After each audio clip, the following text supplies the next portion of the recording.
মালয়েশিয়ার শ্রমবাজারে কর্মী পাঠিয়ে ১০০ রিক্রুটিং এজেন্সির চক্র ১.৫ বছরেই হাতিয়ে নিয়েছে প্রায় ২৪,০০০ কোটি টাকা। প্রায় ৫.৫ লাখ কর্মীর কাছ থেকে অতিরিক্ত এই অর্থ নিয়ে নিজেদের পকেটে ভরেছে চক্রটি। চাহিদার বেশি কর্মী পাঠানোর অভিযোগও রয়েছে। এই অনিয়ম দুর্নীতির কারণে বন্ধ হয়ে যায় দেশের দ্বিতীয় বৃহত্তম এই শ্রমবাজার।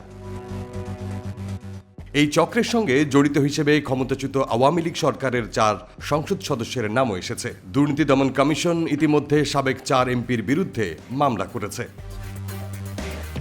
তারা হলেন সাবেক মন্ত্রী ও এমপি আহম মুস্তফা কামাল, নিজামুদ্দিন হাজারি, বেনজির আহমেদ এবং লেফটেন্যান্ট জেনারেল অবসরপ্রাপ্ত মাসুদ উদ্দিন চৌধুরী। প্রথম ৩ জন আওয়ামী লীগের এবং মাসুদ উদ্দিন জাতীয় পার্টির এমপি ছিলেন। মালয়েশিয়ায় কর্মী পাঠানোর ক্ষেত্রে প্রায় ২৪,০০০ কোটি টাকা লুটে নেয়ার এই তথ্য এসেছে একটি উন্নয়ন বয়ানের ব্যবচ্ছেদ নামের শ্বেতপত্রে। ডক্টর দেবপ্রিয় ভট্টাচার্যের নেতৃত্বে গঠিত কমিটি সম্প্রতি দেশের অর্থনীতি নিয়ে যে শ্বেতপত্র প্রকাশ করেছেন সেখানে এটি অন্তর্ভুক্ত রয়েছে।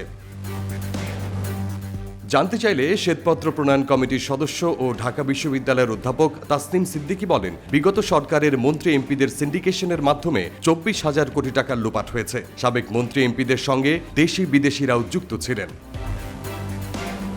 রিফিউজি অ্যান্ড মাইগ্রেট মুভমেন্ট রিসার্চের ইউনিটের প্রতিষ্ঠাতা চেয়ারপারসন তাসনিম সিদ্দিকী বলেন, দেশে ২২০০ থেকে ২৫০০ রিক্রুটিং এজেন্সি থাকলেও মালয়েশিয়ায় কর্মী পাঠানোর জন্য অনিয়মের মাধ্যমে মাত্র ১০০ এজেন্সিকে অনুমোদন দিয়েছিল তৎকালীন সরকার। এই এজেন্সিগুলো প্রত্যেক শ্রমিকের কাছ থেকে ১.৫ লাখ টাকা অতিরিক্ত নিয়েছে। অনিয়মের কারণে পরে মালয়েশিয়া সরকার জনশক্তি নেয়াই বন্ধ করে দিয়েছে।